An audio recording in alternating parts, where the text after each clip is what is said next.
Okay, I think we're live, everybody. So, hello, everyone. Good morning, afternoon, evening to any time zones that are watching at the moment. Welcome to the IFMSA submissions webinar for the General Assembly of March meeting 2018. It is very good to have you all here, and I'm hoping that this tradition of ours, of the EP, for us to have this webinar before the meeting could make for a better, meaningful participation from all our members and can help you all understand better what has been submitted to the General Secretariat on time, on the February 1st and also the December 1st. With me today are our executive board, Hannah Luzjev as the Vice President for Activities, Carlos Acosta as the President of IFMSA, Batul Al-Wahdani as the Vice President for External Affairs, and Amela Hamidovic as the Vice President for Finances, and last but not least, Thorsten Vinding Merinder as the Plenary Chairperson of the General Assembly for March meeting 2018. So again, I see now we have 11 spectators, watchers. Thank you so much for joining us. I will now begin with the first slide of the presentation. We hope that this will be very useful for you all. We'll begin now. Okay, this is a bit weird, but now we have it. Okay, so good. Welcome to the submissions webinar. This is the submissions webinar of the GA March meeting 2018 to be held in Hurghada, Egypt in less than 2 weeks. The goal for this workshop is a better understanding of the submissions, discussions on where to find these files, and how you should prepare to vote for them. As you can see, the image there is the image of a very confused person, which is what we all are when we approach the GA. And I hope that we hope that this can help you be less confused and help you be better informed. Right, so the content of this presentation, we have 9 slides, 9 sections in total. The first one is the President's Sessions and Plenary, which will be handled by Thorsten as the Plenary Chairperson. He will be explaining what will be happening in the plenaries and also how the discussions about the bylaw change proposals will happen in the President's Session, and also introducing the plenary team members. Number 2, the plenary team in CCC. Again, this will be Thorsten. Who are they and what will they do? The third one is tracking documents, which will be myself. I will be explaining to you the tracking documents that the NMO presidents will need to have access to at all times, both submissions and voting rights. Number 4, the bylaw change proposals. Overview and explanations on some of them.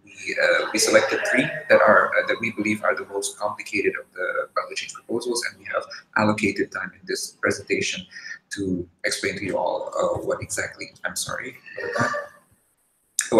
are the bylaw change proposals. Number 5, candidatures overview of all the candidatures and explanation of the voting procedures. Number 6 is the policy statements. We will provide an overview, process, and discussions, as well as amendment steps. This will be handled by Batul. MOUs and sponsorships, we will see what is newly submitted, what are updated, or to be agreed upon in the GA. Number 8, task force reports, overview and discussion procedures. And number 9, other reports, including subco, official, financial reports, and the grammatical and renumbering changes to the Constitution and bylaws. Without further ado, I will now move to the President's Sessions and Plenary.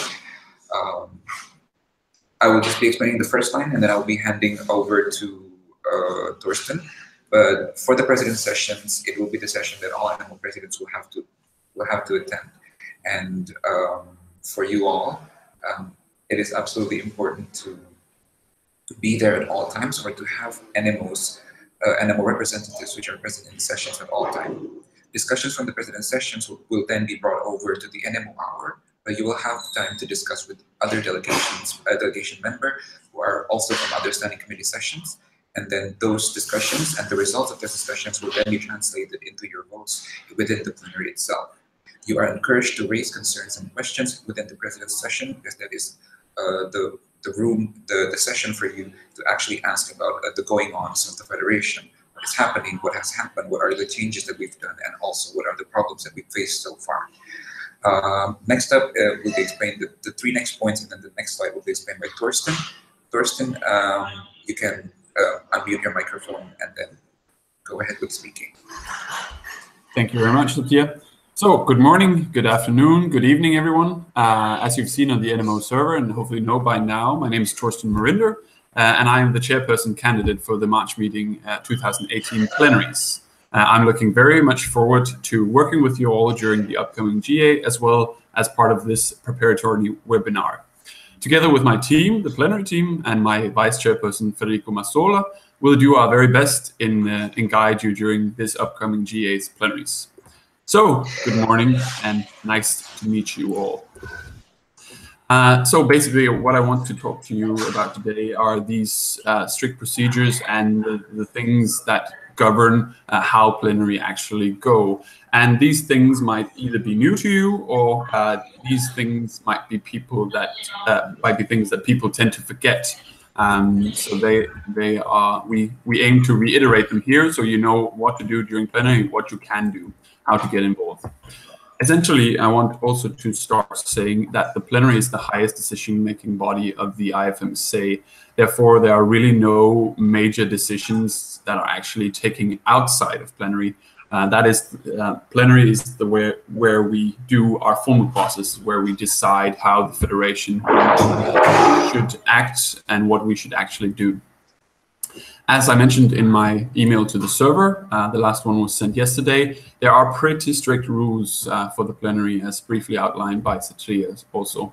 And these are not dictated by the chairperson, they are described within the bylaws. And if you're interested in understanding what actually goes on during plenary, I would really recommend you read, review, and reread Chapter 3 of the bylaws and constitution, as it is an overview of actually what goes on. However, we will also go over those at several occasions before the start of plenary and during the GA itself, so you know what's going on, what you'll be supposed to do in case you would like to speak, or how discussion, voting, etc. is actually going to happen. For this reason, I would also encourage you to join us for the plenary simulation, which will take place on arrival day at 5 p.m. local time, where we'll have two parts. One would be some of the introduction that I'm going to make in a second, and two, also to do a couple of motions, actually simulate how it's going to go and get you started on how to proceed in plenary. So, what is fundamental to understand about the plenary is that in general, it doesn't bring you any new documents to vote on. Usually we deal with the submissions that have been submitted by December 1st deadline or by the February 1st deadline, which you will find in the submissions folder, wonderfully strategized and categorized by Satya and the team of the EB. There are a few occasions where there are certain reports which haven't been submitted before the GA, which need to be voted upon, such as the report of the CCC. And there are also certain votes on things we call motions that you will have to vote on that are more related to rules and procedures of the plenary than actual submissions in themselves. These are called procedural motions, which govern or try to influence the way that plenary actually happens.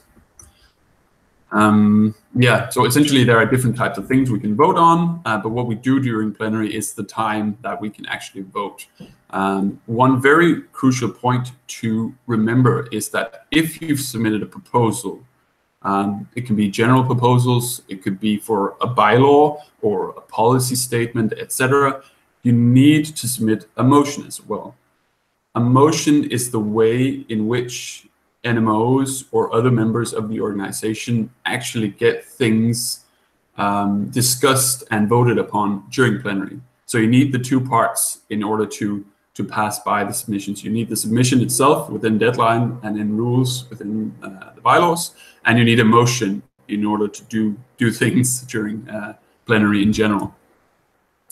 The motion is simply a document that is submitted to the plenary team, to either me or to Federico Massola, my vice chairperson, for that specific reason to have your proposal voted upon or moved upon during plenary. I see them in the submissions folder, and they have already been shared with you. Do note, however, that we will carry a few copies of the motions, but we recommend you to print a few copies before the GA accordingly. Do keep in mind the rainforest, though, we don't want you to print a gazillion copies and bring those. That'll be too bad. So essentially, the motion function as a way to tell everyone assembled that these are the proposals that you would actually like to vote upon and work and present to the plenary. I also want to inform you of the deadlines. Regular motions must be submitted before midnight, the day before they are to be voted upon. So, for instance, for policy proposals, they will be handled in plenary 4 according to the agenda. And this means that any policy proposal you actually want to vote upon or act upon must be submitted via motion the day before to either I or Federico. Another thing that needs a motion is to vote on new NMOs or change of status, that is to upgrade membership, etc. I will leave it to the discretions of the EB on submission of those motions. So I also want to outline some of the preparations and some of the procedures with regard to plenary. As Satria has said, the President's sessions is essentially your time to discuss the things that are going on in the Federation and the big major things that you need to come to a conclusion in relation to the other NMO presidents or IFMSA in general. There will be some discussion time for really the big points that need discussion. So I do recommend you to be there at all time during presidents, not only physically, but also mentally and awake in order to take part in the discussions. And in order also for those things not to be repeated in plenary. You have, in between those, you have NMO hours to update teams and delegations. However, I will stress the plenary is not a time to give updates to other delegates. And I will mention it, though, also as a disclaimer. If anyone tries to repeat a discussion that has occurred in the morning of President's sessions or previously during President's sessions and nothing new has actually happened, and if you try to repeat that discussion during plenary, I will interrupt you, or Fede will interrupt you as we facilitate the plenary and point that out, that it was discussed previously and that we will not go over it in plenary again. Again, this is not to limit you or your freedom of speech. This is because the plenary is a place where there is quite a bit of regulations, and we cannot use this as a forum for discussions. There are simply too many people, and we will not, in essence, get a productive discussion or a productive outcome if we try to use it this way.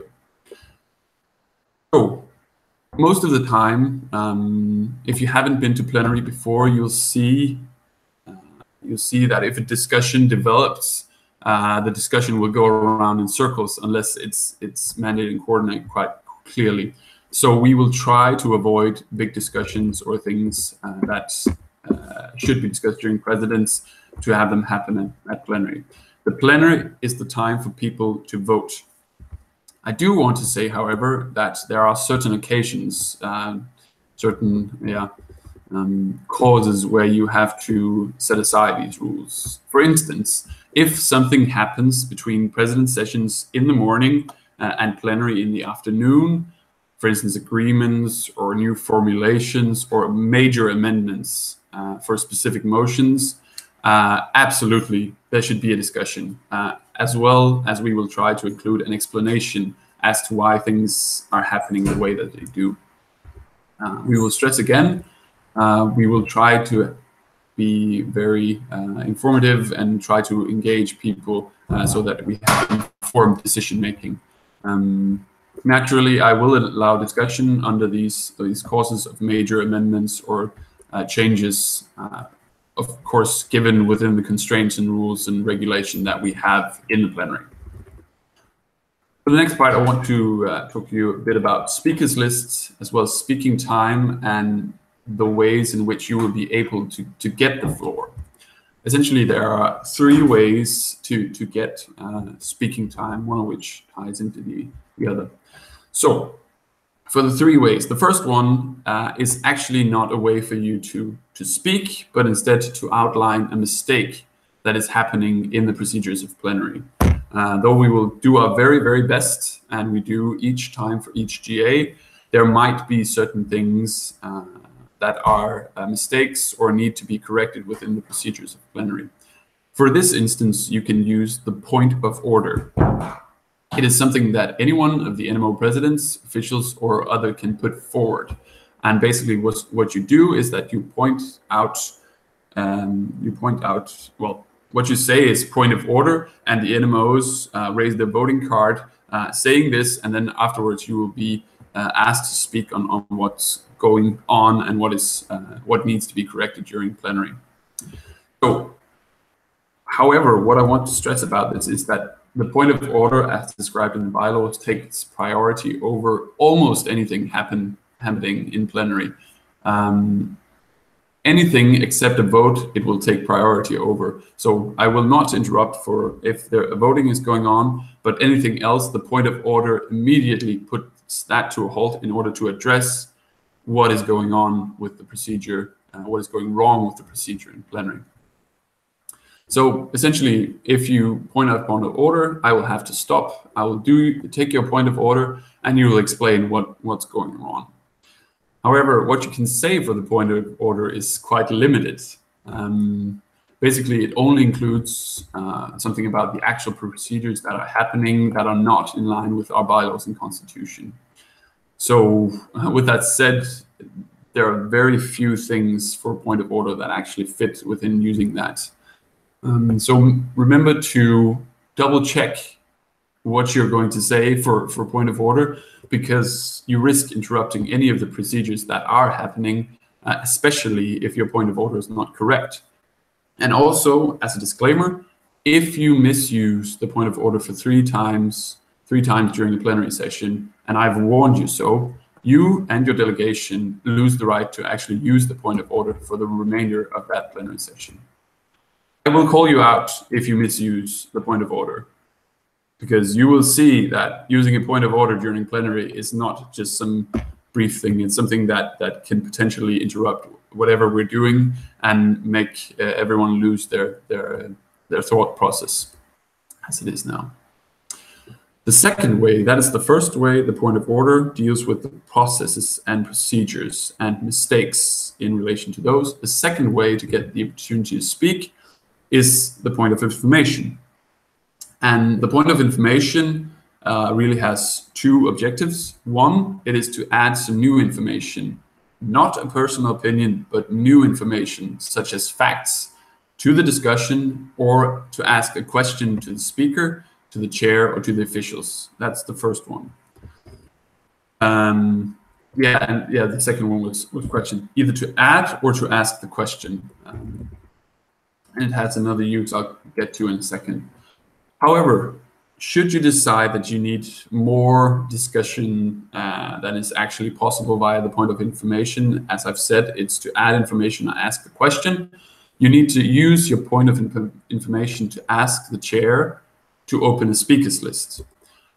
This is a very important procedure, and I will repeat it to you every time I see you, but I do hope you keep it in mind. Essentially, the speakers list is the way for you to get speaking time on a specific topic within the plenary itself, and you need to use your point of information to actually open the speakers list.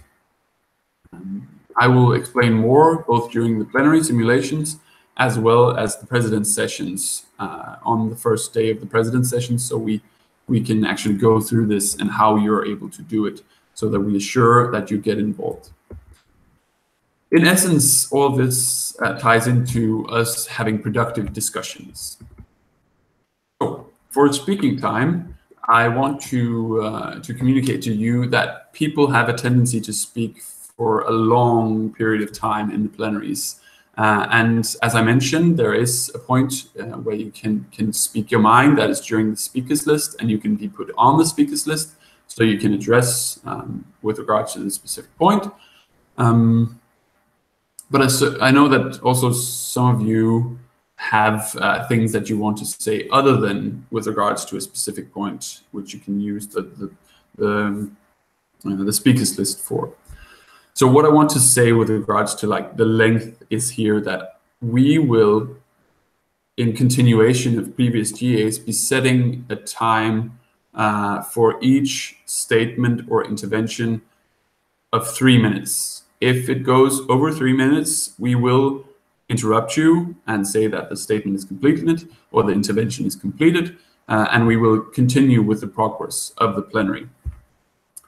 That's sort of that's the deadline for the time that I wanted to point out. Also, with regards to the content, if there are things you want to discuss for a specific point, for instance, for bylaw change proposals or something, and you have opened a speakers list, of course, you're welcome to discuss and present your statements within that speakers list. But if you have things that are not directly related to a point, that might be to praise the work of the EB, the OC, or to make a statement on general things happening during the GA, you will not be able to do those in the middle of a plenary. You will not be able to do it in relation to a point unless it's related directly to that point. Instead, at the end of every single day, at the end of every single plenary, I will make it possible for you to speak your mind and to make your statements. So this is where you will be able to give your statements that are not directly related to a point. Also, I want you to know that in order for us to have complete minutes, I will get to who makes the minutes, etc. In a moment, but in order for us to have complete minutes, we need you to submit either an electronic copy via mail or a hard copy via USB of your statement before you are given the floor. That is to make sure that your wonderful words, your wonderful speeches are actually included in the minutes, as otherwise there is no record of what you've been saying. And that's quite quite sad that no one else will be able to see your opinions or see your statements on the given topic. So submit your statements to the secretary team via electronic mail or via hard copy, and I will make sure that you get the time to speak, of course, within the regulations and rules of the plenary. Generally, also, minutes takers, I have been one myself. I can assure you that even despite when you're doing your best, you cannot get the full statements. So submit your statements to make sure that your opinions, your statements are actually included in the minutes. Yeah, and as like a tip or a guide, you cannot make statements that are 10 pages long. 1, because we will limit you to 3 minutes, and 2, because it's simply too much. Anyone can say what they need to say in a short and concise version. And we see that every day at WHO, at UN, at WHA, all the grown-up and cool people, they can do it. So we can do it within IFMSA as well. And as a tip, if you have something akin to a 10-page statement, I guarantee you, at the end of the first page, you will probably have lost around 95% of your audience. So keep it short, keep it simple, straightforward, within 3 minutes. And we will cut you off. Yes, this covers essentially what I would like for you to know for plenary as it is now. And I will continue with the plenary team, if that's all right with you, Satya. Yep, I will now start the presentation again. Wonderful, thank you very much. So, for the plenary team, of course, you've met me, seen my face, so you can always catch me during the GA as well. But also you will get to meet some of the plenary team members during the pre-GA, and the rest of the members will, at the minimum, be there during the first day of the GA. If you have any questions, or if you want to know more about the plenary procedures even before we start, I will be available from the 28th of February I will arrive at around 3 a.m. in the morning on the 28th at a venue. So please do contact me if you see me. I'll be a tall dude with long hair. Also, in order for you to get to know the plenary team, we will be compiling a document with a picture of each member of the team and their position, so that you know who to look for and that you can recognize us during the GA. Let's get some order. This will allow you to get to meet with them or chat with them in the way that you deem fit and in the way that you need in order to do your work before or during plenary. I also wanted to mention that not everyone in the plenary team has the same role naturally. We divide the work to make sure that all procedures and all that we do is done as efficiently as we can, as smoothly as possible. So we have different responsibilities, and therefore each member might not necessarily be able to answer all of your questions. But if you reach out to a plenary team member, we can guarantee that we will facilitate you get answer to your questions, either by contact to other plenary team members or direct meeting with other plenary team members. So who are the plenary team members? As you've seen from my mail yesterday, there are a lot of both positions and names, etc., etc. I will go through them here to give you an overview. There are the chair and the vice chairperson. I will be the candidate chairperson for March meeting 2018, and if elected, I will continue leading the plenary team and the plenary as well. By my side, you will find Federico Mazzola, who will be my vice chairperson, and together we will constitute the chairpersons or the chairperson team, essentially. What our role is that we need to facilitate the plenaries, we need to move the agenda along, and essentially we work to coordinate both the plenary and the plenary team. And also, should the chairperson for any reason not be able to lead the plenary, that is, for instance, if I'm stricken with illness, the vice chairperson will take over. And also, in cases that are not directly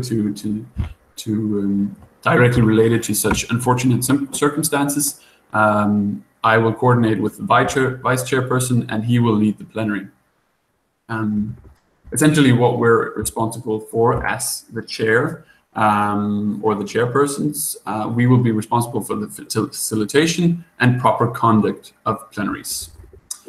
Also, just as a disclaimer and information on the bylaws, the chair is responsible for interpreting and giving the ruling on all matters of procedure, order, competency, and relevancy. So at the end of the day, the chair is the one responsible for giving the ruling, even though the CCC, which we will get to in a moment, is technically the one in charge of interpreting the bylaws and looks very much in depth with what the bylaws actually say. Also, the chairperson or the vice chairperson will be the one to receive the motions, which is essential for you to know, because if you deliver motions to anyone else from the plenary team, they will not be received. And even if you push a motion on any other member of the plenary team, they will not be deemed invalid simply for the reason that they are not received correctly. So you need to hand your motions in to either I or Federico, vice chairperson, no one else. We will be talking more on motions, both regular and procedural, during both the plenary simulation and in president sessions. Also, I would recommend view the informational videos on Plenary 101 produced by the IFMSA. They're very good, and they'll give you an overview that will supplement what we've gone through today. I will remind you, and you will have plenty of occasions during the president's sessions, during plenary, etc., to submit motions. And just for you to get like a head start on it, regular motions, that is motions for anything generally presented on the agenda, must be submitted by 23:59 local time, that is before midnight, the day before they are on the agenda. As I said, for policy proposals, etc., for instance, They are due on day 4. That is, you need to submit the motions on day 3 before midnight to either me or to Federico. So what will we do during plenary? Well, for instance, you will, from the beginning, after hopefully I'm elected, together with the plenary team, you will hear my voice on when to speak, when not to speak, which agenda point we're on, when we go to a vote, and also results of everything. So that is in essence what the chairpersons do. The next part, we have the secretary and secretary assistants. We have 1 secretary and we have 4 secretary assistants. They constitute the secretary team, which is coordinated by the secretary, Dominic Schmid. They will be responsible for producing the minutes of the meeting. So do keep in touch with them with regards to all your wonderful statements.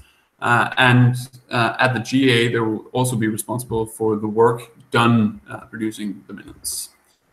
As far as interaction with you, the NMOs, you need to make sure that you have given your statements to the secretary, as I mentioned, in order for us to actually give you the floor to speak, and also for the statements to be included in the minutes, and also that your presentations are sent within deadline. And what we've set as deadline for this is that it must be submitted to the secretary team at the latest noon of day 2, for instance, for all the EB candidatures, membership request changes, etc. So at noon on the day that they're due, presentations must be given to the secretary team, either via mail or via hard copy on USB.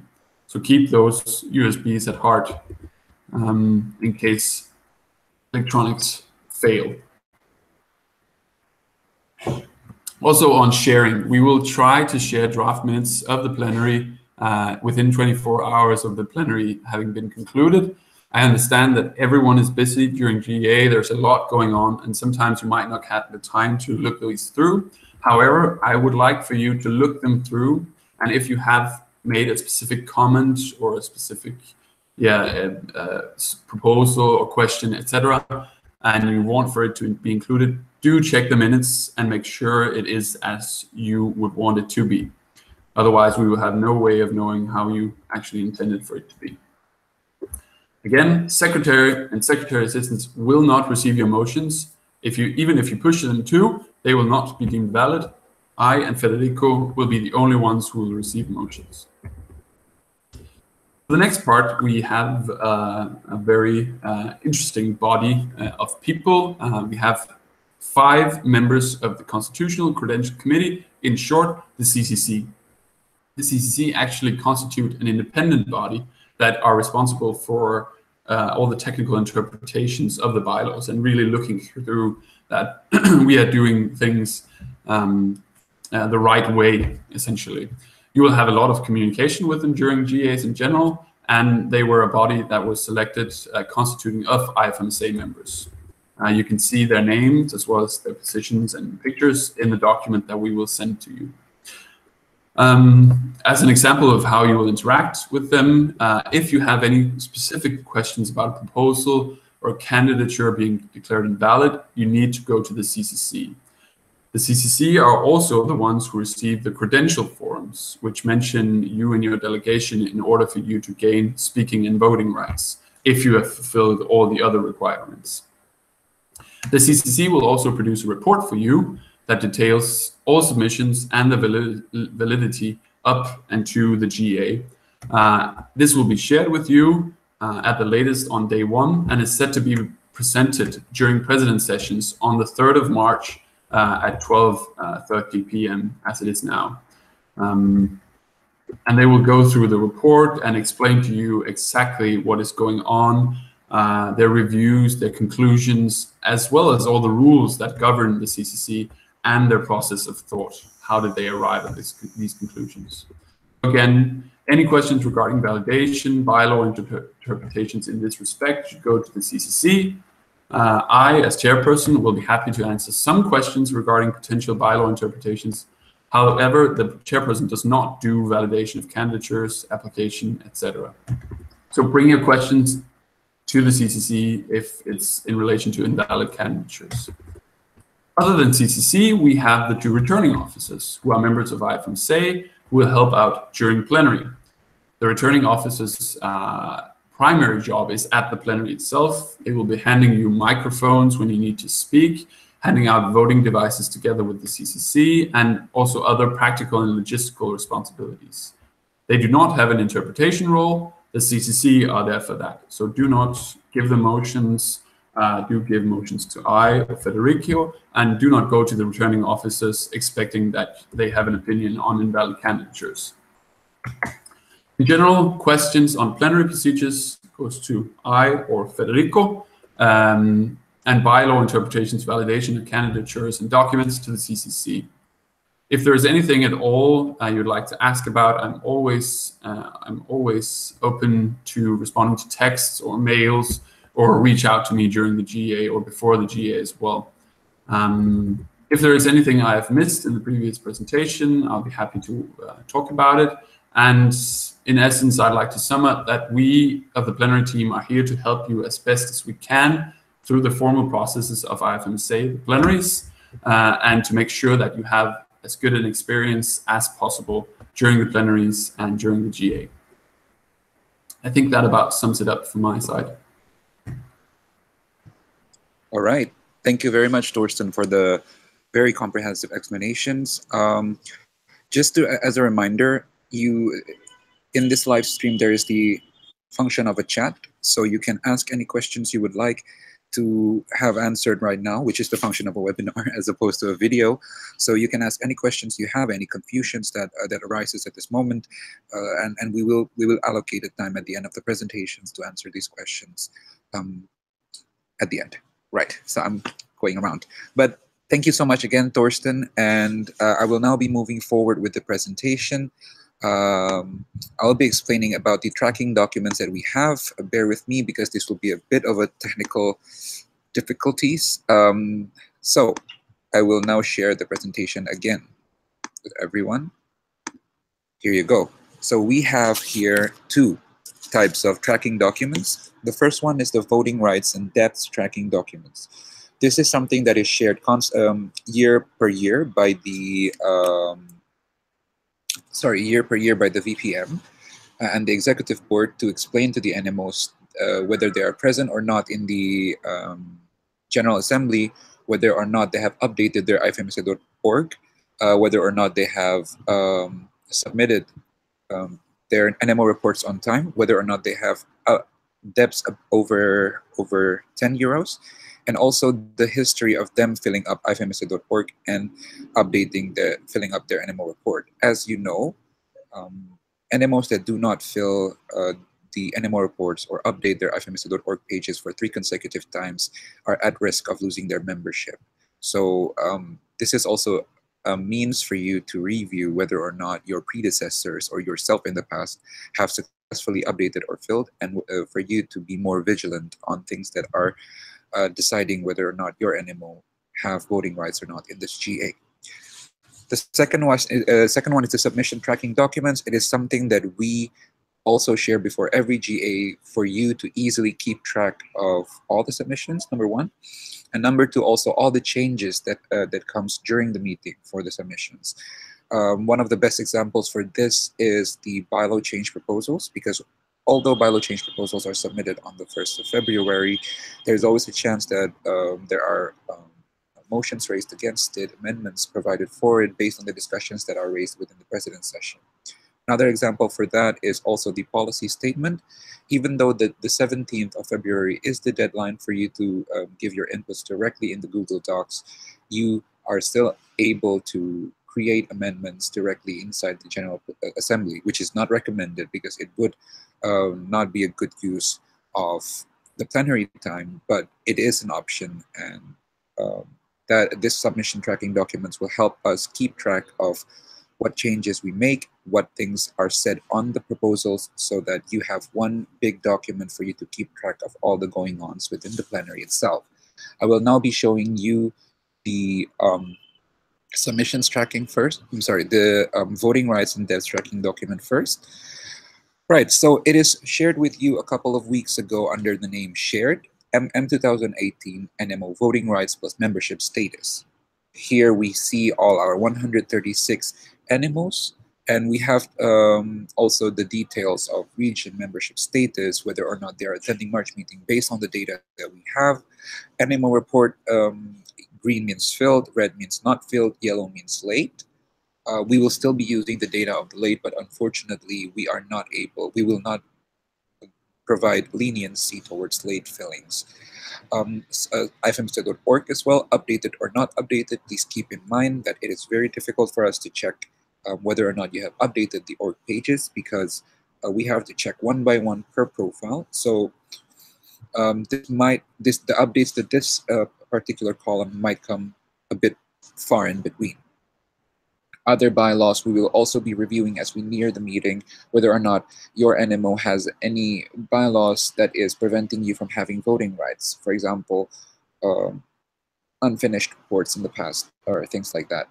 And then the credential forms. Once we have received your credential forms, which Thorsten has so eloquently explained in the previous part of this webinar, we will be also noting down whether or not you have submitted it. So please check this document regularly over the General Assembly so that you don't miss this very important requirement. And at the end is the voting rights for MM18. When the plenary starts, we will be starting to update this section just so that you know whether your NMO has voting rights or not. We will be basing this on the CCC reports, both the preliminary and the end, and this particular section will be used as a reference for the first plenary of the August meeting 2018. You have also here the depths. We are not giving you the numbers, but if you see yes or red in your column, please contact the VPF and VPM to know how much debt actually that your NMO has, and how and make a payment plan for us if that debt is something that you will be unable to resolve in the next several weeks before the GA. Yes.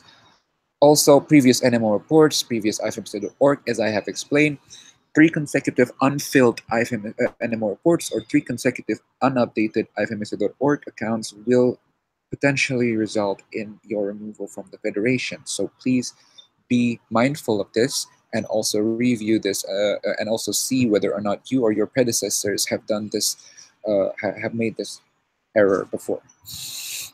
And yeah, that's it for the voting rights and membership status. You are free again to ask questions in the chat, but now I will be moving on to the submissions tracking document.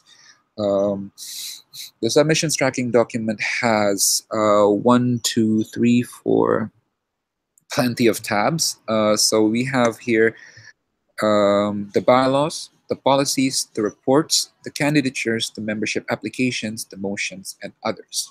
Now, the bylaws, we have endeavored hard to put in the original text and the proposed change and highlighted exactly what the changes are, including the explanations of each change.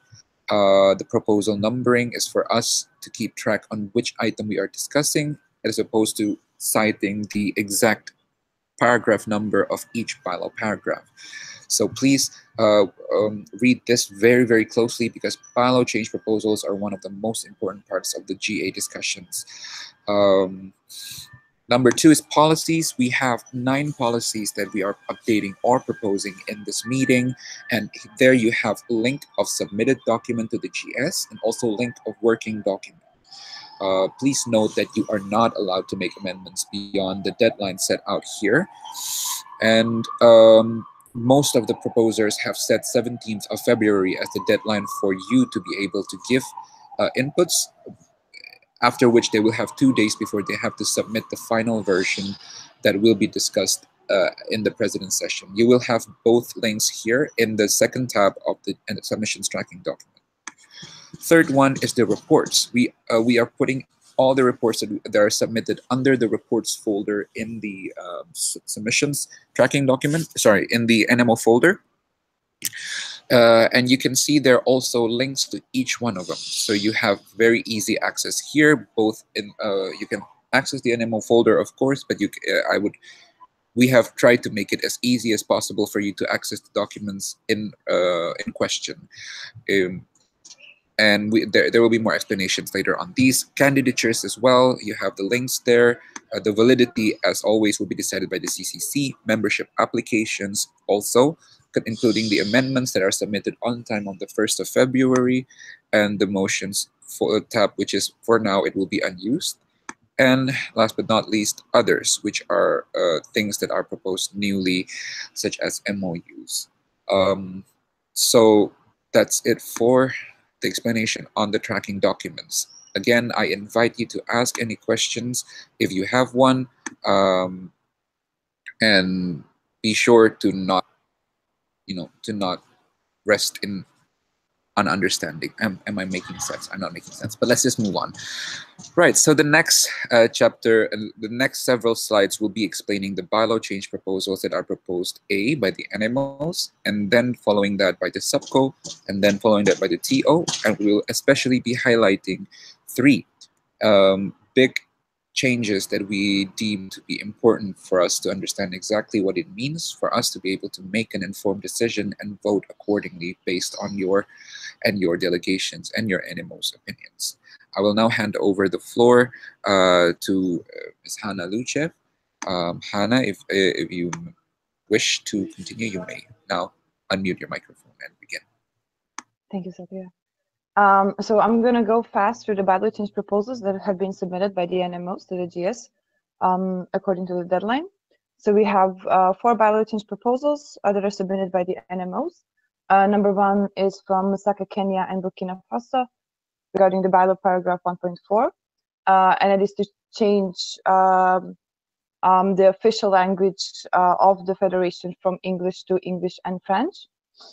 Then you can see of the bylaw change proposals in a submissions document under the bylaw change proposal folder. So you can see there the explanations, and also they have been threads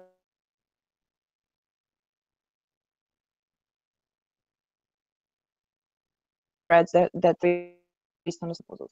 Two is also paragraph 3.77, and that is to actually 3.77D, and that is to add regarding the requirements, which must include the visa requirements issued by the Ministry of Foreign Affairs of the country in question, and other requirements as highlighted in S.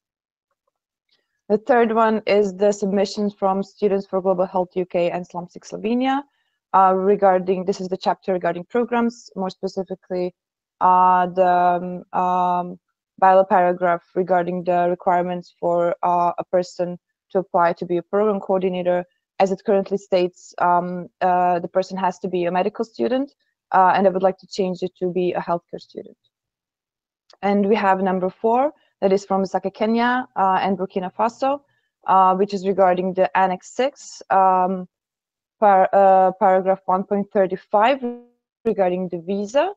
Actually, they are adding the paragraph 1.36 that certain procedures will be done for the executive board and or secretariat. Will work with the organizing committee to send recognition letters to its members and copy consulate of the country in question. The letter will be sent within 1 month of confirmation of the General Assembly host.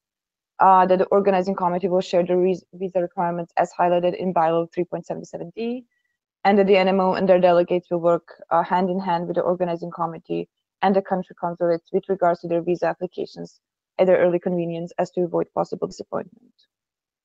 So those are the 4 bylaw change proposals that have been submitted by the NMOs. If you still have certain questions, there are threads open to change proposals. So feel free to give input before the GA starts. Huge discussion that can be done via email at the president sessions. Thank you very much, Hannah. I will now be moving on with the SUBCO presentations, but before that, I would like to underline that this is not an expression of our stance. This is merely an explanation of what the proposal contains itself. So now I will return to the slides to present to you the SUBCO proposals.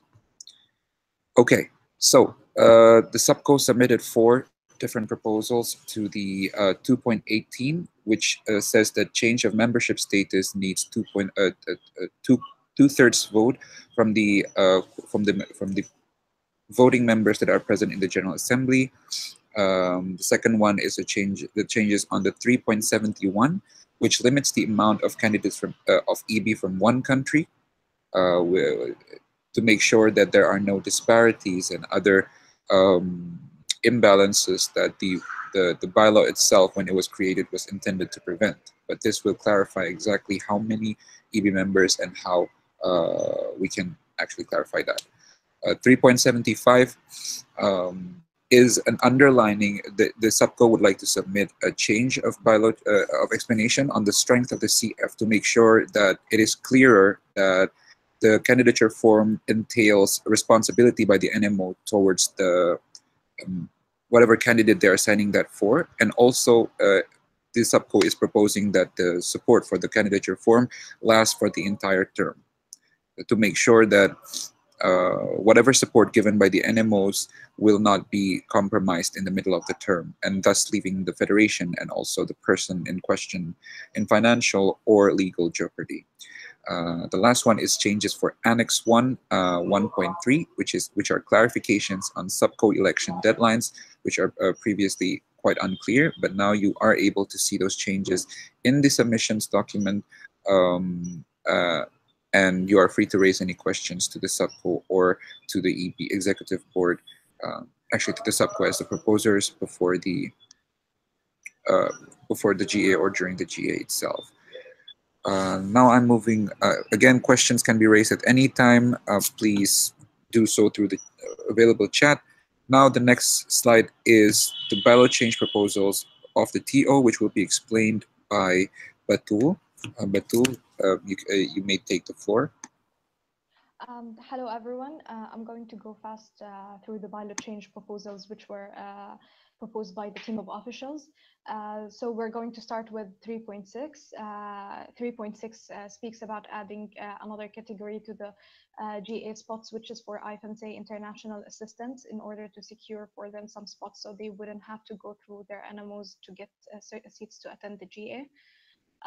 For bylaw 3.7, it speaks about the role of the executive board in taking the decision regarding which NMOs can attend the General Assembly if they have debts regarding to that, because before it states that the executive board decides in these specific matters of the debts of the NMOs to the organizing committee of the previous General Assembly, but it doesn't say what exactly this decision is. So to remove the confusion, this bylaw explains how they can approve or deny the attendance of these cases, and that they should inform NMOs about this before the next General Assembly. Bylaw 3.41, it speaks about adding or clarifying how amendments can pass in the General Assembly. So there are some specific amendments within the bylaws that have their own rules. For example, like the policy amendments needs 2/3 majority, but this bylaw explains that all the other amendments can pass with simple majority unless it is stated otherwise in the bylaws. And for bylaw 4.4, also proposed by the team of officials, it speaks about the sponsorship agreement, which is one of the AB mandates for this year, to clarify the process and propose bylaws to make it more clear, and it will be explained more later. It speaks about that sponsorship agreements can be signed by, the proposal is that they can be, oh, sorry. So 4.4 is about the sponsorship agreements for the General Assemblies, that they must all be approved by the Executive Board and disclosed to all registrants before the registration period. Before it specified the specific types of sponsorships, but now it has to go for all the types of sponsorships in order to assure that the process is as transparent as possible in the explanation. And the next bylaw is 6.23, which speaks about the appointment and the process of the appointing the international assistants. The first point, which is point A, speaks about changing the period of input for NMOs. Before it was the original bylaw is that it should be for 2 weeks, and the proposal is to change it into 1 week in order to be in accordance with the new timeline that is suggested in the next bylaws. Proposals. And 6.23 point B, it says that candidates cannot run, can only run for one position within the IT or program coordinator positions for any given call. Since IFMSA members already cannot hold more than one position in IFMSA, so the proposal clarifies that they cannot run for more than one position within the same call in order to make it easier for the IT to select and to make the process less complicated. And the third one for the same bylaw, which is 6.23C, it suggests the new the timeline for selection of the IT, which is one of the AB mandates to clarify this timeline more, and it speaks how the process is proposed to be during September and October after the General Assembly in August, where the officials are selected. Now we're going to move to bylaw 10.32. Which speaks about the sponsorship agreements that the EB can negotiate, and the bylaw change proposals clarifies that this or suggests that the executive board may negotiate and sign the sponsorship agreements on behalf of the federation, and it in accordance to the ethical fundraising framework, and these sponsorship agreements should be ratified in the next General Assembly. In the original bylaw, they should be approved by the next General Assembly, but the proposal is to be ratified. And it's also one of the EB mandates to clarify the process more. So this bylaw is proposed. Bylaw 10.33 speaks about that the same thing, that these bylaw change proposals will be ratified in the General Assembly in accordance to paragraph 9.4, and bylaw 10.34 that the sponsorship agreements should be tabled for ratifications, and in case they are not ratified, they should be submitted to vote against the sponsorship. So in order to clarify the process more, and this will also be discussed further. And the next bylaw, we're going to move now for the annexes, which is Annex 6 and Annex 6 1.14, and it clarifies, it suggests a change in the PGA registration deadline from the 15th of January and 15th of June into the 1st, in order to give the participants more time to book their flights and to be selected. The Annex 6 1.36 that the bylaw change proposal speaks about the period that the organizing committee should share the packages and the invitation packages for the next GA, and it specifies specific dates for that, which is 15th of April and 15th of September, according to the General Assembly. Also to give more time for the organizing committee to work on these packages and to be in accordance with the registration timeline. And Annex 2.2, Annex 2 and point 2.10, which speaks about clarifying that the membership application and the upgrade application should submit the regulations. So it, as the CCC already requires that. So it also says that the membership upgrade should submit as well the membership application and the regulations. And finally, Annex 6 1.9, which speaks about the team of officials, the team event proposed by the team of officials, that the team event of the General Assembly has to be approved by the Executive Board, and in the explanation, because there's no mention in the GA contract about the team event, and this bylaw change proposal is to clarify that the team event should be approved by the Executive Board.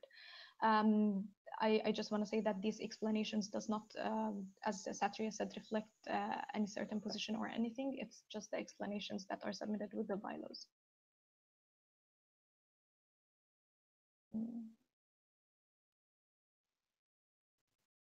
Thank you, Batul. We have two more bylaw change proposals by the team of officials. One of them is regarding the Annex 6, which there will be two alternative bylaw change proposals to vote on regarding the spots for the international assistants and their attendance to the GA. So they're regarding the Annex 6 bylaw paragraphs 1.15 and 1.16. We will have two options, and one is regarding the addition of spots for the international assistance, either to do both early and late spots, or the option two will be only to the late spots. The discussion has also already been raised in the servers, so feel free to give your input. And I believe that Torsten will explain to you at the president's sessions and before plenary starts how do we vote on the alternative ballot change proposals.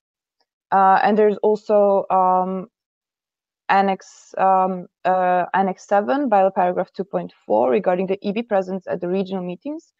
This is something that has been done in the past. It is just that it hasn't been noted in the bylaws as a rule. But we have discussed with the team of officials, and they have stated that they would feel more comfortable with having this point into the bylaws. So since we have since some of the bylaw change proposals are a bit more complicated, we have decided to point out which might require a bit more explanation.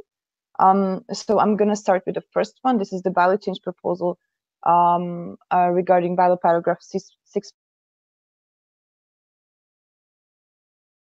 Point call for the international assistance in an EB mandate for us to make a timeline. So we have used an examples of the past 2 years regarding the timelines that have been done. As it is usually the practice in the IFMSA, we have made a proposal that consists of the 3 calls. So the first call will be open in the second half of August.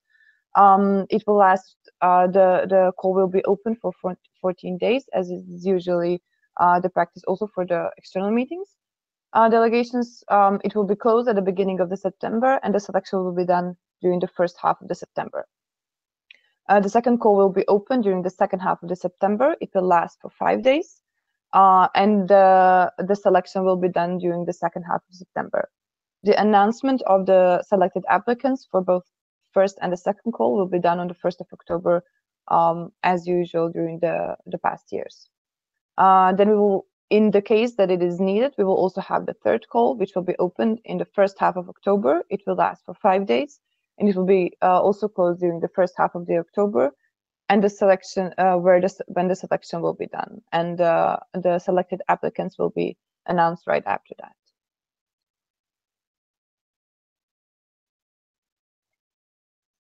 Amela, do you want to proceed? Hi everyone. I would like to elaborate a bit more, not only about 1032 bylaw change proposal, but it also incorporates 1033 and 1034, and also a bit of 0.4 bylaw change for bylaw 4.4. I apologize for my voice. I caught a bit of cold. So the idea of changing the bylaws regarding the sponsorship was born back in the March meeting 17, where after a fruitful discussion we have formed a task force that has dealt with ethical financing within the IFMSA. Task force has presented the results in the form of ethical financing framework that was presented during the August meeting 17 in Tanzania, and resulted in some EB mandates on following up with the framework itself. So in the period since August meeting until the March meeting of 18, us as an EB, together with our TO and all of the OCs of IFMSA events in the meantime, have really tried to follow up with the ethical financing framework to have a clear guidance on what can and what cannot be an IFMSA sponsor. So as a result of months of work, we have shared our bylaw change proposal and asked for your input on the NMO server during the month of January. The point of the bylaw change proposals would be to allow the executive board to actually negotiate and sign sponsorship agreements, and to make the ethical financing framework as a document mandatory to abide by every EB that will come into term, so that we have a consistency in signing the same types of sponsorships from years to years. In addition, essence of this bylaw change proposals is to give the General Assembly right to, just by voting with a simple majority, approve or not approve this sponsorship. So that's why we have bylaw change proposals 1033 and 1034, where there clearly stands that General Assembly must ratify, or in other words, approve every sponsorship agreement at the next General Assembly. We have added the bylaw change proposal 1034 that also states the procedures if the General Assembly doesn't want to ratify sponsorship agreements, how can it proceed in canceling that sponsorship agreement. I would also like to briefly reflect also on bylaw change 4.4. As in the current situation, we had the right as a federation to sign sponsorship for pharmaceutical companies, medical devices, or biology companies, which is now, according to our framework, belongs to the blacklist, and it's something that we as a federation cannot allow. So by implementing the framework 4.4, implementing the bylaw change 4.4, we would deny any possibility of having sponsorship from pharmaceutical or any companies that are deemed unfit for our federation. We have sent a call for inputs during the January to the NMO server, and we have really tried our best together with the TO to incorporate every input that we have received, which doesn't mean that it's over. So if you feel free to express any of your opinion or concerns on the NMO server itself.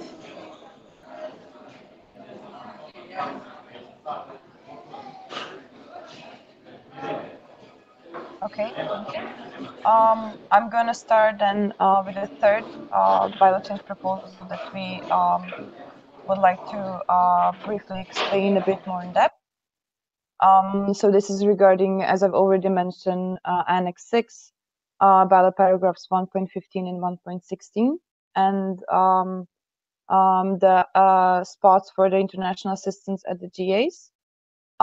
So there will be two options. So actually, to give you a bit of a background of this proposal, so as you all know that international assistants currently are depending on being a delegate of their NMOs in attending the GA, or being a support person for the either standing committee or the standing committee directors or the regional directors to attend it. And this has resulted in the case that some of the international assistants are unable to attend the GAs, either because they're not prioritized for their NMO delegations, or because there are not enough support persons to for all the international assistants. So this is not an ideal situation, because for one, then the international assistants are sometimes chosen for the support persons to help to their officials, which limits the opportunity of empowering other members of a federation, and also because and it is crucial to have the international assistants present during the sessions. So we have analyzed the situation regarding the implications that it might have to the GAs, and we are presenting two different versions of the proposal. One is regarding having an extra spots for the international assistants.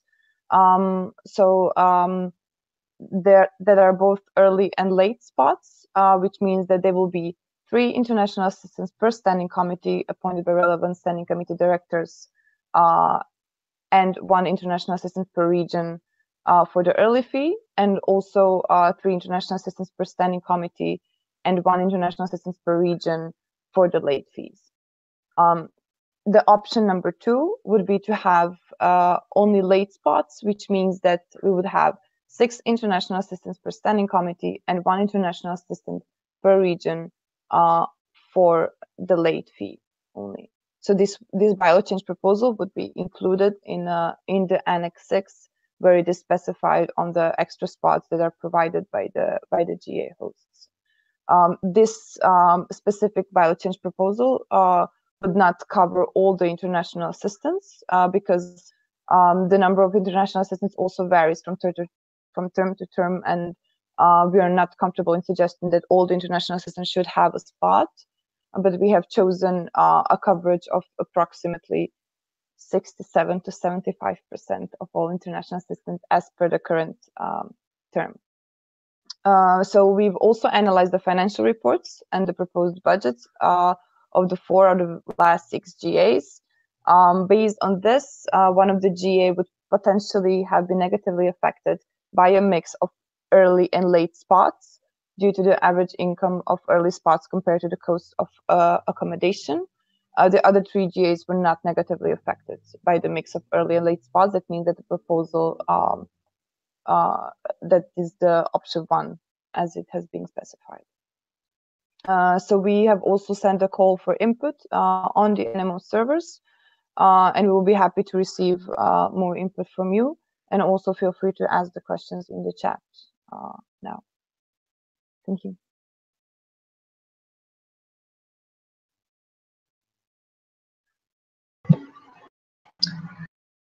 Okay, so now we'll be moving forward with candidatures. As you may know, during the March meeting, we have candidatures for our executive board and also for our next host for March meeting. So during this March meeting, we're having the candidatures of Slovenia and Macedonia to host March meeting 2019. For our executive board, we had 1 candidature for our president for next term by Batul Al-Watani from IFMSA from Jordan. For vice president for activities, we had 2 applications by Valentina from Slovenia and Evosia from Serbia. For vice president for finances, we had 1 application by Dimitris from Helsinki, Greece. For vice president for members, we had 2 applications by Ivan Fabricio Caraval from Peru and Marie-Claire Wangari from Kenya. For vice president for external affairs, we had 1 application by Marian Sedlak from Slovakia. For vice president for capacity building, we had 3 applications by Khalid from IFMSA, from Rodrigo Enrique Roa from IFMSA Brazil, and from Guillermo from IFMSA Austria. For vice president for public relations and communications, we had for next term we had 1 application by Dana Shiva from Syria. And then, as you may know, we are currently missing our vice president for public relations and communications for this term. So we had 1 candidate to be vice president for public relations and communications from March meeting until our current term ends by Savas from Serbia. So this whole PowerPoint we're seeing right now will be shared with you later, in which you will be able to find the link to our candidature in case you haven't seen it yet. It's been previously shared on the NMO server, but you will have it here, so you can read it again. And regarding the presentations, we're having the executive board candidates presented during plenaries, during plenary 2, part 2, which will happen on March 3rd after dinner. And then on the next day, on March 4th, we're having the ED debate. The candidatures for March meeting hosts will also happen during plenary 2, part 2, on March 3. And you will also be able to ask questions during president sessions. Regarding our NMOs applying for a change of status or for memberships, we will have the presentation during plenary, but that will happen during plenary 2 as well, but part 1, which is on March 3rd, but before dinner. And then we will also have their membership application review presented in president sessions, also on during March 3. And we will also have the regional director membership follow-up report presented during president session, so you'll be able to ask questions to the candidates.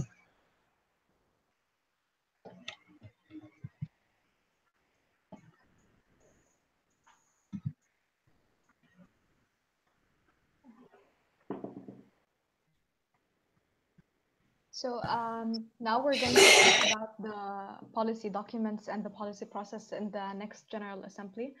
As you have seen, many calls and many emails were shared about the policy documents that have been proposed for March meeting 2018.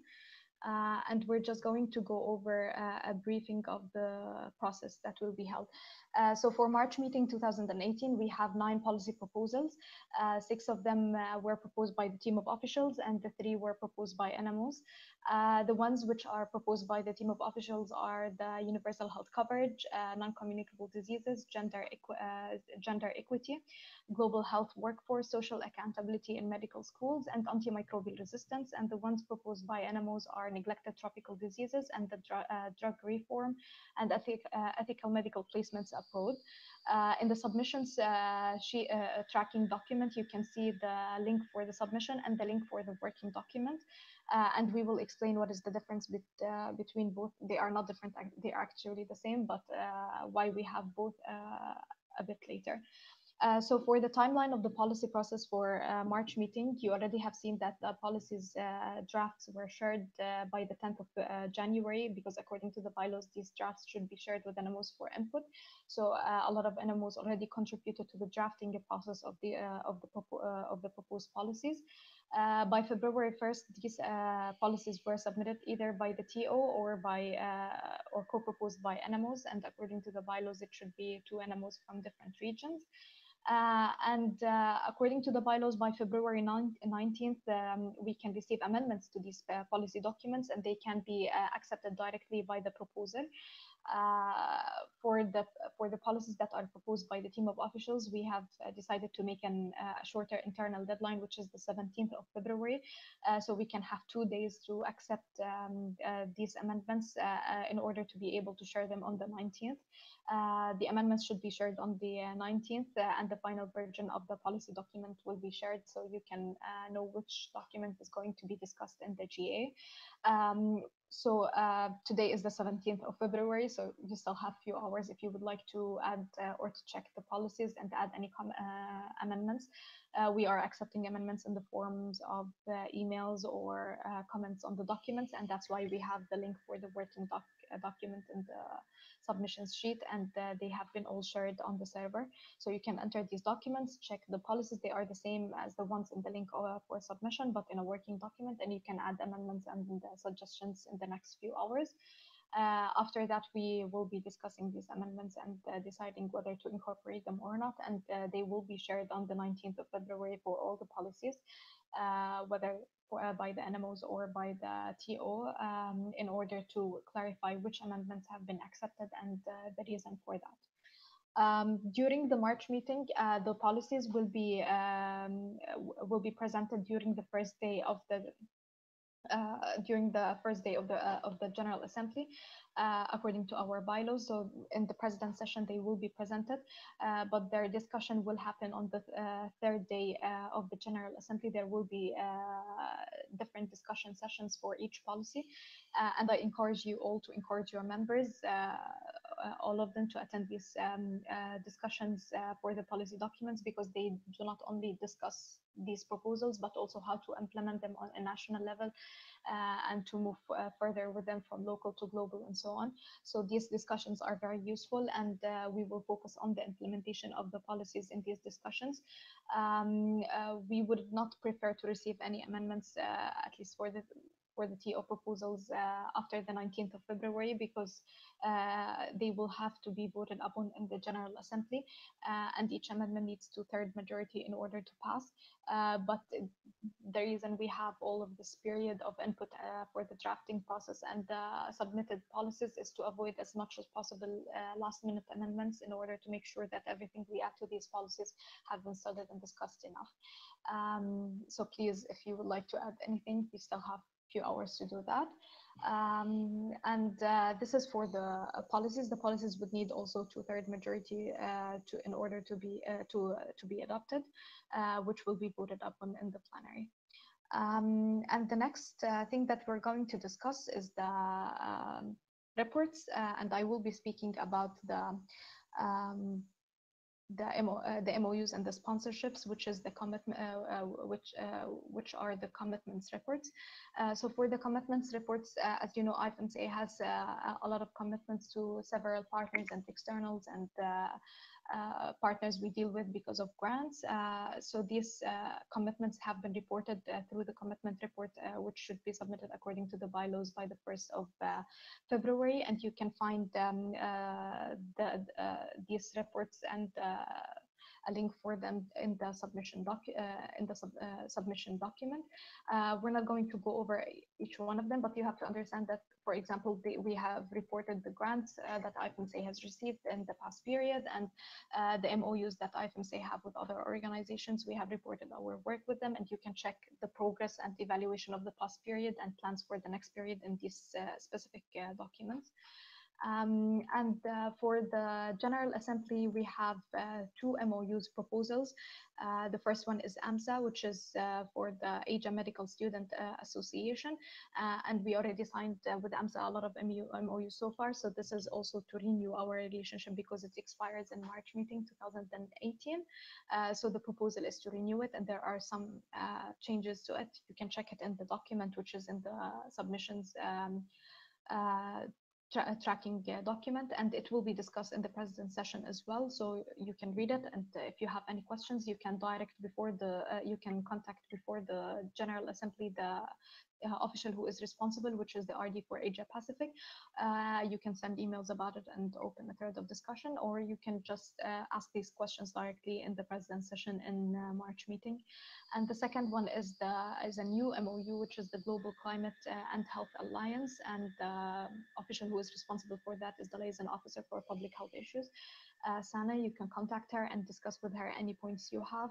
This is a new partner that we would like to work with, and we already have collaborated on certain occasions like COP and so on. So we believe it is important for IFMSA to work with such a new strong partner in the field of climate and health.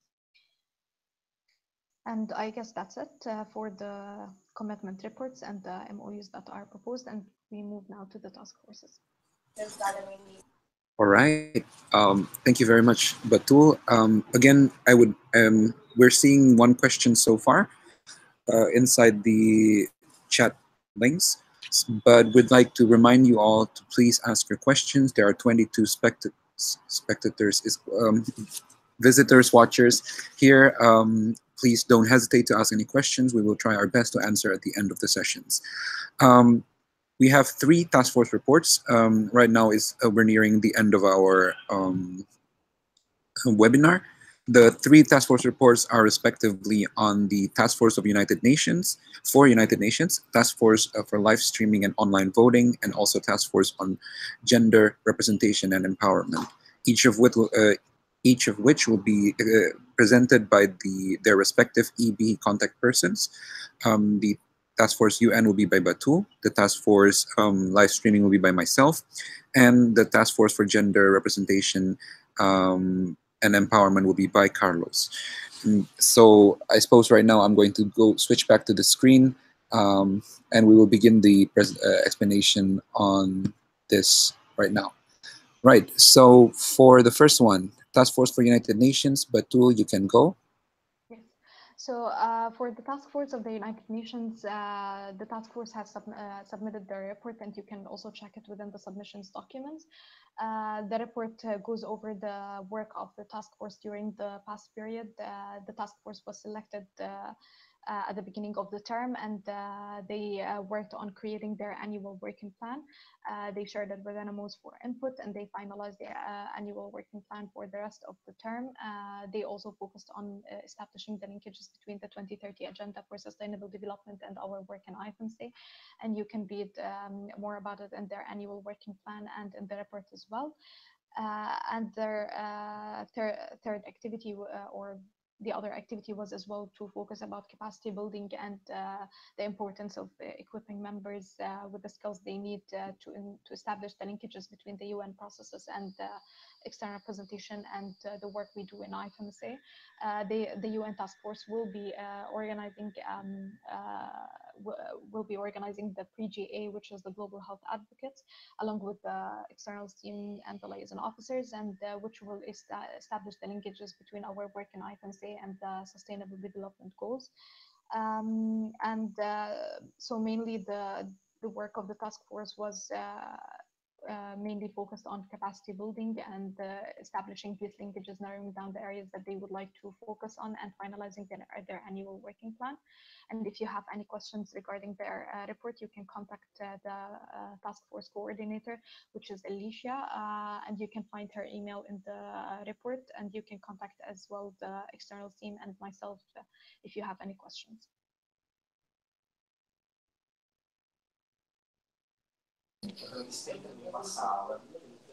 All right. So for our next task force is the task force on gender empowerment and representation.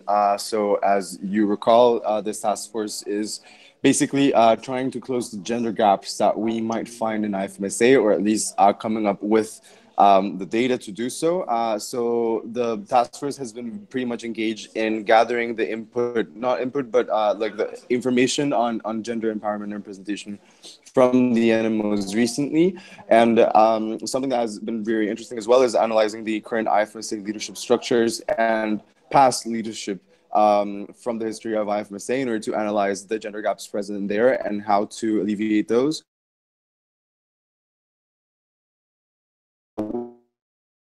Also point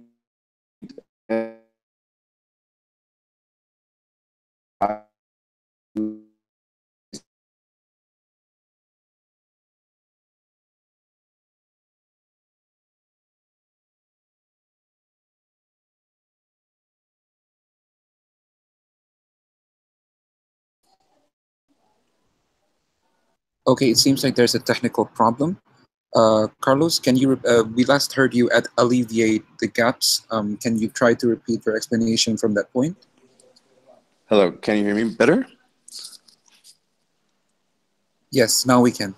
All right, I turned off my camera in order to see if it was better. All right, so what I was saying is that the task force has been really engaged in reviewing and increment like the input and data, let's say from NMOs, in terms of data collection of the gender balance within their representation, and currently is also building the analysis on gender balance within IFMSA leadership in the past. And this is also a point in the IFMSA strategy 2017-2020. They're also building content nodes regarding solutions for gender imbalance stereotypes in IFMSA. They might propose a mentorship program and information portal for gender-based violence, and yeah, keep on to explore these IFMSA, let's say, potential gaps that we might have. The idea is to have a survey distributed in March meeting that members can use or can consult with, and then the outcome of that would be kind of like to start developing these strategies, or to just present the results, the preliminary results, and move on with the strategy for these issues.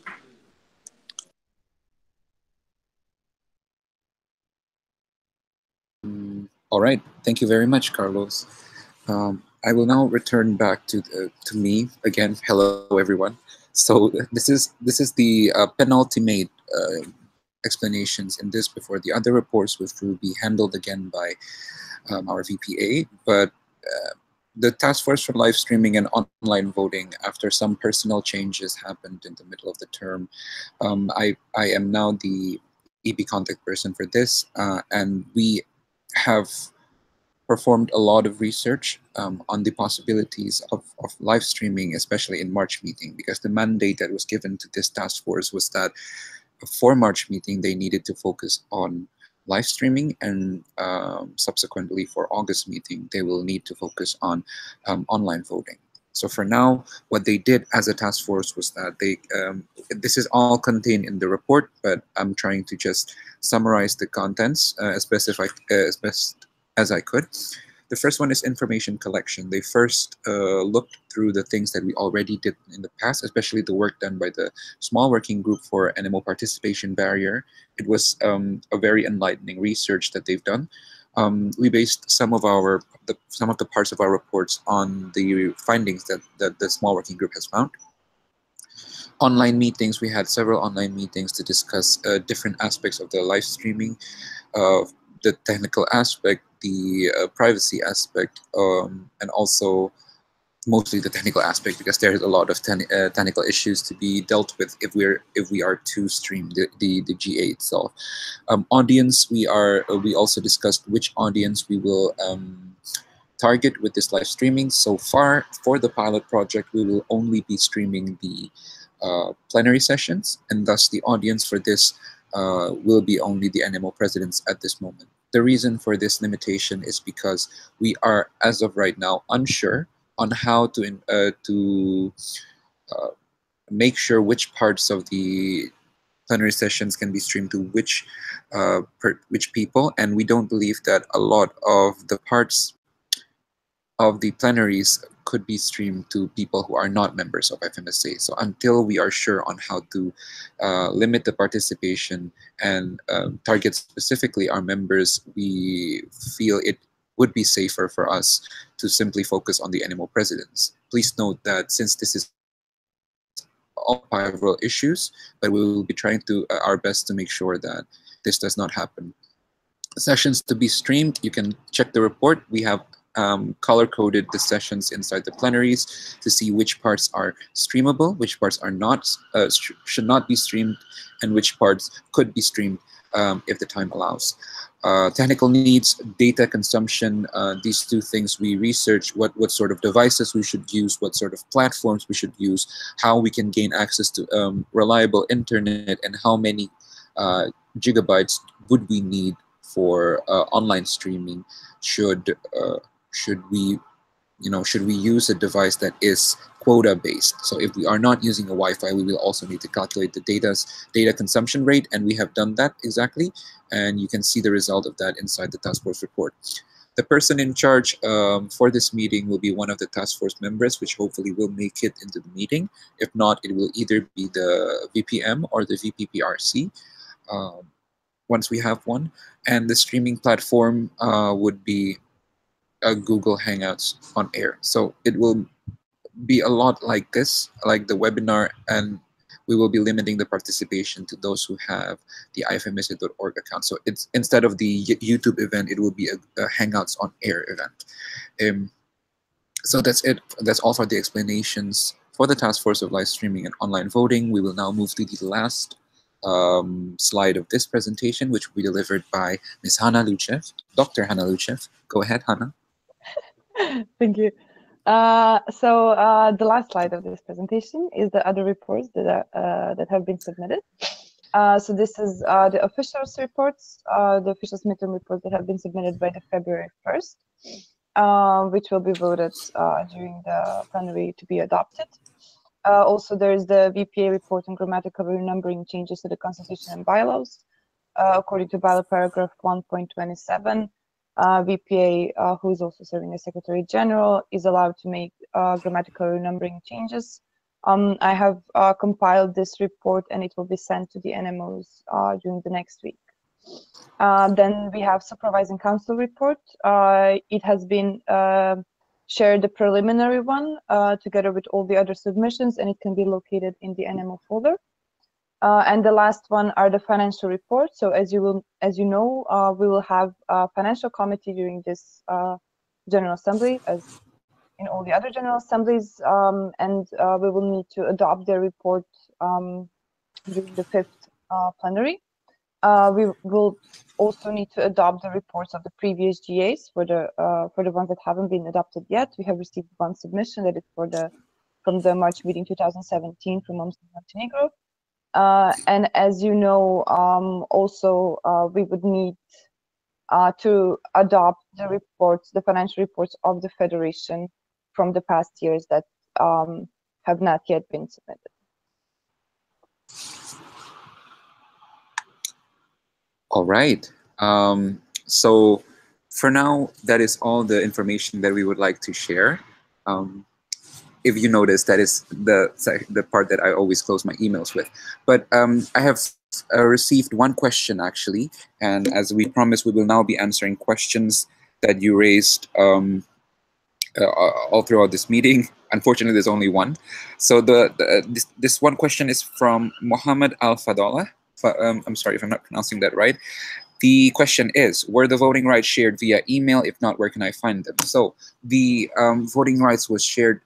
So we shared the tracking document, not the voting rights itself, because the voting rights will be decided through the preliminary CCC report, which will fall before the second plenary. And you can also see the voting rights that you had in AM17, which will decide whether or not your voting rights on the first plenary of the GA inside the tracking document. So to answer your question, no, the voting right is not shared in a separate email, but it is shared inside the voting rights and debts tracking document that we have shared several weeks ago with you all. In addition to this, we will also be sharing, I and the EB will also be sharing a recap email before the GA that will send to you all the submissions tracking document, the links to both webinar, the other one which will happen on Monday. I will explain the details as we close this meeting, and the membership and voting rights tracking document, and other relevant documents such as the survival kits, which basically this will be the email that you will go to when you need information for the GA. Right, so again, I'm checking, but there seems to not be any questions. So I guess we are at the end of our webinar at this point. Thank you very much for the remaining 18 viewers right now. Seems like we had 3 people that dropped out. It's okay. But please join us again on Monday at 4 p.m. GMT, where we will be explaining the EB updates, which will cover the work that we've done in our respective fields. We say that it's an EB update, but it will also cover a bit of the liaison officers, standing committee directors, and also the regional directors' work. So if you're interested in what we've done for the past 6 months, we highly encourage you to join this, because one of the purposes, as I've explained in the beginning of this webinar, is so that we will not waste time inside the president's session to explain to you all again word by word, but instead you will have continuous access to information on the results. Information that we would have delivered in the president's session in the past, thus saving time and allowing you all to ask more questions and to discuss more about the things that you would like to discuss. I will now open the floor to anyone here that would like to deliver a closing statement. I would like, if that's all right. All right. Like next week, the J starts. So I would definitely like to tell you all that we are very excited to have you in this General Assembly, and to kind of use the space in order to develop all of these amazing things that characterize the IFMSA. And well, we definitely, as an executive board,